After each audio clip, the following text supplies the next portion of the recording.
qodobada muhiimka waxaa ka mid ah tobanka dambe in aad iyo aada loo dadaalo cibaadada la sii labanlaabo sida nabigu sameynaya calayhi salaatu wasalaam. haddaynu soo sheegnay bisha ramadaan bilaha kale si aanu u dadaalayn inuu u dadaalay, waxaynu leenahay bisha ramadaan gudaheedana tobanka dambe si aadan u dadaalin 20 hore waa in loo dadaalaa. sida caaisha ay leedahay kaana yajtahidu fi lcashri alawaakhir, nabigu tobanka dambe wuxuu ku dadaalayay dadaal bisha inteeda kale aanu dadaalin. taana waynu u baahanay insha allahu tacaala. cibaadooyinkii aada samaynaysay baad sii labanlaabaysa. taraawiixdii baad tukatay, habeenka qeybtiisa dambe tahajud baad u kacaysa ama tahajudkaad u dibdhiganaysa oo taraawiixda ayaad iska daynaysaa si aada nabiga u waafaqda calayhi salaatu wasalaam oo 11 aad ula timaado.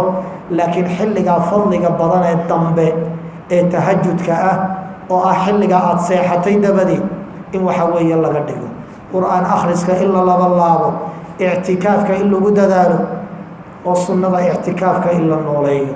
nabigu calayhi salaatu wasalaam kama tegin ictikaafka ilaa uu alla oofsaday subxaanahu wa tacaala, kamuu tegin.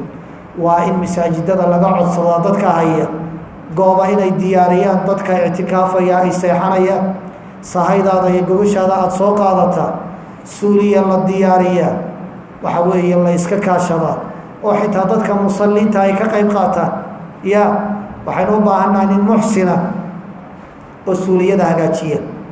waxaa loo baahan yahay nin muxsina haddii masjidkuba aanu lahayn suuliyada masjidka ku dhow odhanaya dadka ictikaafaya suuligu waa u bilaash, ya oo ninka suuligiisaba lacagtiisa u qadimo ma wax adagba oo la yidhaahdo suuligiina waa kaas, midina waa furka bixiyo, midina waa cashada bixiyo, midi suxuurta u keeno.